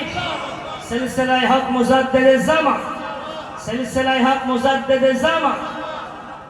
মাশাআল্লাহ, আজকের জলসার মধ্যমণি আওলাদে মুজাদ্দিদে জামান হযরত আলহাজ মাওলানা উজাইর সিদ্দিক আল কুরাইশি মাদ্দাজিল্লাহুল আলী দামাত বারাকাতুহুমুল আলিয়া হযরত এসে গেছেন। তিনি মঞ্চে যথাসময়ে চলে আসবেন। আমি আমার কথাগুলো গুছিয়ে বলতে বলতে এসে গেলেই হয়তো মাঝখানে ছেড়ে দিতে হবে। এসে